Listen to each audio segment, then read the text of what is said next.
কৃষক বন্ধু, আন্তরিক অভিনন্দন।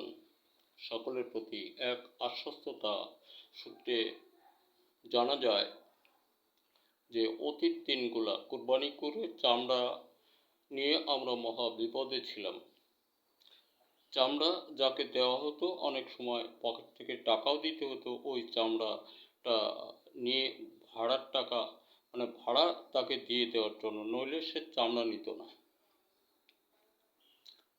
দেখুন, এই দিনটা বোধ করি পার হয়ে গেছে। এবার প্রতিটা চামড়া বোধ করি প্রায় 2000 টাকা নির্ধারিত হবে বলে ধারণা প্রকাশ করা যায়। আর উক্ত চামড়াগুলি বিদেশগামী হবে, সুন্দরে ভরে। আবার আমরা পণ্য হিসেবে এগুলি ব্যবহার করতে পারবো, আমরাও কিছু টাকা পেয়ে যাব।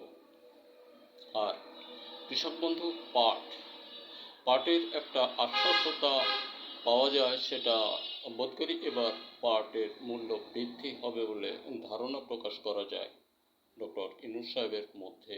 দেখুন, সর্বময় দিকে যখন সংস্কারে ভরপুর হয়ে যাবে, পুরোপুরি সাকসেস হবে, তখন দেখবেন আমরা সকল কিছু নিয়মিতভাবে চলতে পারবো, চালাতে পারবো। এজন্য আমরা সকলেই কৃষক বন্ধু বা সকল শ্রেণীর মানুষ ডক্টর ইউনূস সাহেবকে সহযোগ দেই। আর এই ডক্টর ইউনূস সাহেবকে সহযোগ দিলে আমরা সকল কিছু সঠিকভাবে মূল্যায়ন পাবো, উন্নত শিরে থাকতে পারবো বিশ্বময়। এটা আরেকটা বড় দিক। এই জন্য আমরা চাই সার্বক্ষণিক আমরা যেন কোনো বেহুদা পথে যাত্রী না হই, কোনো নিশ্চিত পথের যাত্রী না হই। সকলে সদা জাগ্রত থেকে নিজেদেরকে হুঁশিয়ারি সংকেতের মধ্যে রাখি। সার্বক্ষণিকভাবে কোনো দূর অভিসন্ধিমূলক কোনো ব্যক্তি আমাদের মধ্যে কোনো কুৎসা রটনা না করতে পারে, এ বিষয়ে আমরা সদা জাগ্রত থাকব। ডক্টর ইউনূস সাহেবের মাঝ দিয়ে আমরা চাই দেশটা সংস্কার হয়ে সুন্দরে ভরে উঠুক, জাতিগতভাবে আমরা উন্নত শিরে বিশ্বে মানচিত্রে থাকতে চাই। এটাই আমাদের ধারণা, আমরা প্রকাশ করি বারবারই, পুনঃ এবং দেশময় সকলের প্রতি আন্তরিক অভিনন্দন। আমরা আমাদের ব্যক্তিগত কর্ম হতে যেন দূরে না যায় এবং আমাদের সকল জীবনের কর্মসংস্থা গড়ে উঠবে। এদেশ বিদেশ সকল দেশেই আপনি জানতে বুঝতে পারবেন যে একসময় আমি, আপনি, সে, আরেকজন, কেউ বেকারত্বের কোনো প্রশ্নই থাকবে না। একটা মানুষ বোধ করি 2টা কর্ম করেও সে সামাল দিতে পারবে না। এই জন্য আমরা সকলেই চাই সংস্কার, নির্বাচন নয়।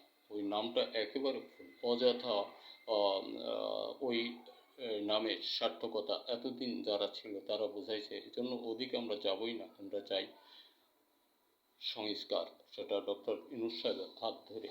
তাহলে আমরা এবার সঠিকভাবে বোধ করি চামড়ার মূল্য ন্যায্য ও পাটের মূল্য পাবো বলে ধারণা, এবং সকল কর্মসংস্থা অটুট অক্ষুণ্ণ হবে। এই জন্য আমরা সকলে আন্তরিক অভিনন্দন রেখে দেশের সকল ছেলেদেরকে বলি, তোমরা স্বরচিত লেখার মতো তৈরি আবিষ্কার করো, বাজারজাত করো, সুনামধন্য বহন করো, ক্যারিয়ার করো। আর হলো দেশের সকল কৃষক বন্ধু, আমরা আমাদের ফসল উৎপাদন হতে দূরে না যাই, প্রবাসী জীবন ধন্য হোক, এটা আমাদের সকলের কামনা থাকবে। আশাবাদী সকল প্রবাসী যারা আছেন তারা সুখ সমৃদ্ধে থাকার কথা নয়, তথাপিও থাকতে হবে আপনাদেরকে। কারণ সংসার দূরে রেখে নিজেদেরকে যেমন থাকা যায়, তার মধ্যে আল্লাহ যেন আপনাদের একটু বেশি অধিক শান্তিপূর্ণভাবে রাখেন। কারণ দেশের চিন্তা যখন থাকবে না, তখন অটোমেটিক্যালি একটা শান্তি প্রত্যেক প্রবাসীর জীবনের মধ্যে, হৃদয়ের মধ্যে অবলোকন করবে। তখনই তারা শান্তির প্রয়াসের চির উন্মুখ দ্বার খুলতে পারবে বলে আমি ধারণা প্রকাশ করি। ধন্যবাদ। দেখা হতে পারে একটা ভিডিও।